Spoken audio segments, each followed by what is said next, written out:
ये बड़ा टारगेट है, छोटा टारगेट है, पता पूछना चाहता हूँ मोहम्मद आमिर के बारे में।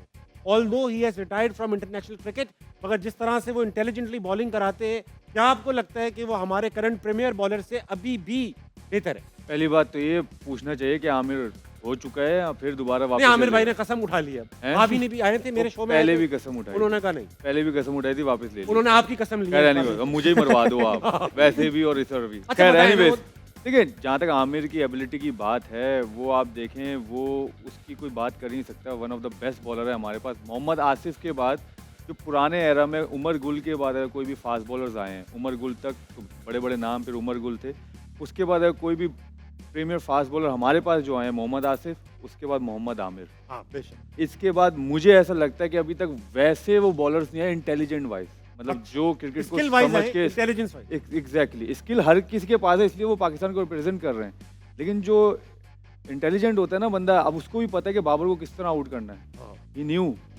और अगर आप देखें तो प्रेशर नजर भी आता है, बाबर के ऊपर ज्यादा प्रेशर नजर हाँ, आता है। लगा शुरू में घबराए क्योंकि हुए आप लगे। देखें, उसको भी पता है कि अगर मैं अच्छा बैट्समैन हूं तो मेरे सामने भी स्मार्ट बॉलर बॉल कर रहा है, और उसको भी मेरी चीज़ें पता है, टेक्निकली चीज़ें पता है कि कहाँ मैं लैग करता हूँ। हाँ। और वो बिल्कुल जो है ना, उसको बड़ा फ़ायदा उठाते हैं मोहम्मद आमिर उस चीज़ का। और बड़े मतलब कहना नहीं चाहिए, लेकिन कभी भी मैंने ना सुटेबल नहीं देखा उनको मोहम्मद अगेंस्ट मोहम्मद Comfortable नहीं आमिर। देखा। हाँ बिल्कुल, वो आज भी मुश्किल ही होती है। हालांकि आप देखें इंटरनेशनल वाइज भी देखें, वो खब्बे स्पिनर पे भी मुश्किल होती है, और कोई भी खब्बा फास्ट बॉलर आए, बाबर आजम को प्रॉब्लम होती है। वो शुरू से हो रही है और अभी तक हो रही है, अभी तक उन्होंने इम्प्रूव नहीं किया। और आमिर की स्किल की बात हम जितनी भी करें कमी पड़ेगी ना, कि अगर उनको देखें अभी कुट भी पड़ती है, बट वो फिर भी जितने भी बॉलर्स हैं उनसे बहुत ज़्यादा इंटेलिजेंट है। अच्छा, वेरी नाइस। अहमद भाई, आपने तो हमेशा बाबर की तारीफ की है, इस मामले में आप क्या कहें?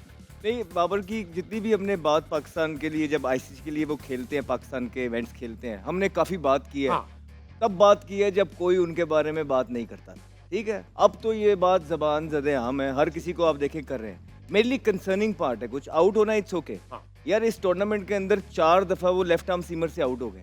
आज बॉल अच्छा था, लेकिन ठीक, भाई बॉल उसके पहले उनको अच्छे बॉल नहीं पड़ते, तो वो एडजस्ट करते हैं। क्या मसला हो रहा है कि अंदर आता है वाला बॉल जो है ना, सीधा पैड पे खाई जा रहे हैं। तीसरी, उस दिन भी उन्होंने रिव्यू ले लिया, आज फिर उन्होंने रिव्यू भी ज़ाया किया, उस दिन काम आ गया। तो सर ये कंसर्निंग है। और स्पिनर आता है वो उसके बनी बन जाते हैं, लेफ्ट आर्म स्पिनर आता है उसके बनी बन जाते हैं। अब 4 दफ़ा जो है लेफ्ट आर्म सीमर से आउट हो गए हैं, ये कंसर्निंग पार्ट है। इट शोज़ कि वो मेंटली कितना डाउन है।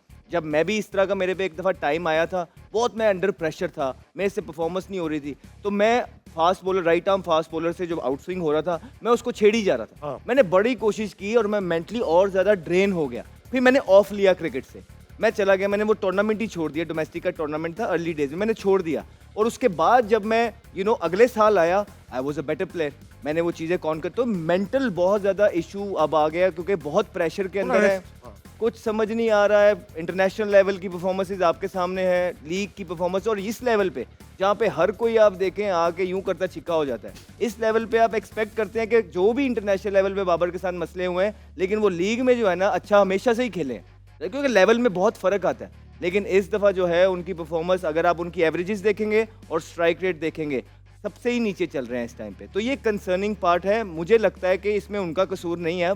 अब ये पाकिस्तान क्रिकेट बोर्ड का कसूर है कि उन्होंने अब किस तरह सेव करना है। वो कोई भी प्लेयर नहीं चाहता। वो हमारे कल्चर के अंदर आप किसी से बात करोगे ना, वो एक बात आपको कर देगा, जी फियर ऑफ फेलियर है, और फियर है हमने रेस्ट लिया तो मैं बाहर नहीं। यार आपने डोमेस्टिक जाना है, टॉप करना है, वनडे खेलनी है, 4 डे क्रिकेट खेलनी है, T20 खेलनी है, 1 साल लगाना है। और वो और इतना बड़ा अगर नाम है, उनको इग्नोर नहीं कर पाएगा। जी ताबिश उनको भाई, नहीं कर देखिए पाएगा। कि अगर उसने परफॉर्मेंस करे, किसका फायदा? मुल्क का फायदा नहीं है, बाबर आजम का भी फायदा इसी में है, मुल्क का फायदा भी इसी में है। और इससे ज्यादा उनके बारे में बात इस लीग क्रिकेट में कोई करनी बनती ही बहुत नहीं ठीक है। बात, बहुत